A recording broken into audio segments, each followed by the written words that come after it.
अगर आपको बहुत ज़्यादा पसीना आता है जिसकी वजह से बदबू हो जाती है, जो कि अल्टीमेटली बहुत शर्मिंदगी और सोशल एम्बैरेसमेंट काज करती है, तो इस पसीने और इसकी बदबू को कैसे कंट्रोल और ठीक किया जाए उसे जान लेते हैं। लेकिन इससे पहले आप जान लें कि जो स्वेटिंग यानी पसीने का आना होता है, ये एक प्योरली नेचुरल प्रोसेस होता है जो कि बहुत ज़रूरी होता है हमारी बॉडी के टेम्परेचर को रेगुलेट करने के लिए। और मज़े की बात यह है कि जो हम स्मेल यानी बदबू की बात करते हैं, ये पसीने की वजह से नहीं होती, बल्कि पसीने की वजह से जो बैक्टीरिया हमारे जिस्म पे मौजूद होते हैं वो मर जाते हैं और वो मरने के बाद बदबू काज करते हैं, क्योंकि पसीने के अंदर ग्लाइकोप्रोटीन होती है जो कि उस बैक्टीरिया को किल करती है, और जब बैक्टीरिया किल होता है तो इसकी वजह से आपको बदबू स्मेल होती है।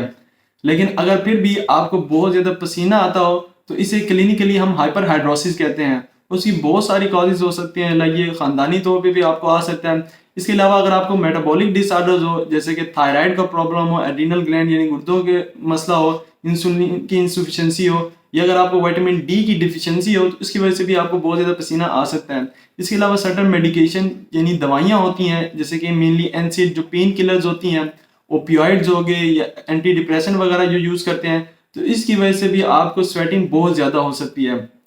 इसके अलावा लाइफस्टाइल में, जैसे कि अगर आप बहुत ज़्यादा स्मोकिंग करते हैं, कैफीन वगैरह बहुत ज़्यादा कॉफ़ी वगैरह पीते हैं, या अगर आप ओबीस यानी मोटापे का शिकार हैं, तो उसकी वजह से भी आपको बहुत ज़्यादा स्वेटिंग हो सकती है। और ये जो स्वेटिंग है ये एक कैंसर का सिम्टम भी हो सकती है। या अगर आपका सिंपैथेटिक आउटफ्लो इतना ज़्यादा है, एपिनेफ्रिन, नॉरएपिनेफ्रिन, एड्रेनालिन बहुत ज़्यादा रिलीज होता है, तो उसकी वजह से भी आपकी एक्टिविटी ज़्यादा हो सकती है और आपको पसीना ज़्यादा आ सकता है।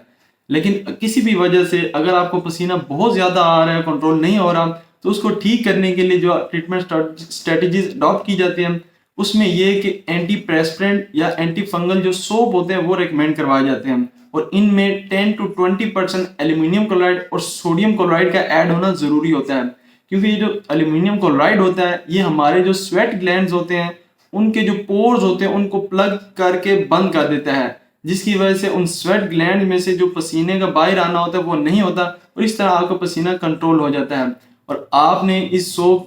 से हफ्ते में 3 से 4 मरतबा नहाना होता है, और उसके बाद अपने जिस्म को ड्राई करके जो टाल्क या टेल्कम पाउडर आता है वो अपने उस स्पेसिफिक एरियाज में जहाँ पे आपको बहुत ज़्यादा आपका पसीना आ रहा होता है, जैसे बगलों में आ रहा होता है या फेस पे आ रहा है या हैंड्स पे आ रहा है, तो या ग्रोइन एरियाज पे आपको आ रहा है, तो उस पे आपने टेल्कम पाउडर को लगा लेना है। और इसको भी आपने हफ्ते में 3 से 4 मरतबा कंटिन्यू करना है। इंशाल्लाह इससे जो आपकी ओवर स्वेटिंग हो रही है या आपको पसीना आ रहा है वो ठीक हो जाएगा। लेकिन अगर आपको फेस पे ज़्यादा पसीना आता है, क्योंकि फेस सबसे ज़्यादा एक्सपोज एरिया होता है, तो उसके लिए आप ये कर सकते हैं, जो आपकी फ्रिज में आइस क्यूब्स होती हैं, सुबह शाम 2 मिनट उसका मसाज करें और उसके बाद जो कैलामिन लोशन लगता है वो लगा लें, क्योंकि इससे जो आपके स्वेट ग्लैंड्स है वो बंद हो जाते हैं और इस तरह आपकी स्वेटिंग नहीं होती।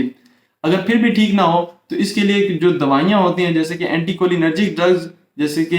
ग्लाइकोपाइरोलेट हो गया, ऑक्सीब्यूटाइनिन हो गया, वो रेकमेंड करवाई जाती हैं। इसके अलावा जो एजिंग और रिंकल के जो बोटॉक्स इंजेक्शन, जो कि अल्टीमेटली एक एंटीकोलिनर्जिक ही ड्रग है, वो यूज़ करवाई जाती है। लेकिन इन दवाइयों के पोटेंशियल साइड इफ़ेक्ट्स होते हैं। लेकिन अगर फिर भी ठीक ना हो तो जो प्रोसीजर्स होते हैं, जैसे कि आंटोफोरेसिस हो गया, जिसमें क्या किया जाता है कि आपके हाथ और पाँव को एक पानी में रखा जाता है और लो वोल्टेज करंट सप्लाई किया जाता है, जिसकी वजह से आपके जो स्वेट ग्लैंड्स हैं हाथों पाँव के वो बंद हो जाते हैं। या इसके अलावा एक्यूट केसेस में सर्जरी भी रिकमेंड करवाई जाती है। लेकिन इसके अलावा आप ये कर सकते हैं कि अपनी लाइफस्टाइल मॉडिफिकेशन को ज़रूर चेंज करें, जैसे कि आप ज़्यादा से ज़्यादा पानी पिएं, अपने आप को हाइड्रेटेड रखें, शॉवर ज़्यादा से ज़्यादा लें यानी कि बहुत ज़्यादा नहाएं। इसके अलावा जो ब्रेथेबल ड्रेसेस होते हैं यानी हवादार कपड़े वो पहने, टाइट जीन्स वगैरह या टाइट्स वगैरह ना पहने। इसके अलावा अपने ड्रेस को चेंज करें, सॉक्स को चेंज करें और डिफरेंट शूज़ को भी पहनते रहें। तो इन सब तरीकों के फॉलोअप की वजह से इंशाल्लाह आपकी जो स्वेटिंग हो रही है या आपकी जो बदबू वगैरह आ रही है वो ठीक हो जाएगी। Thank you, signing off.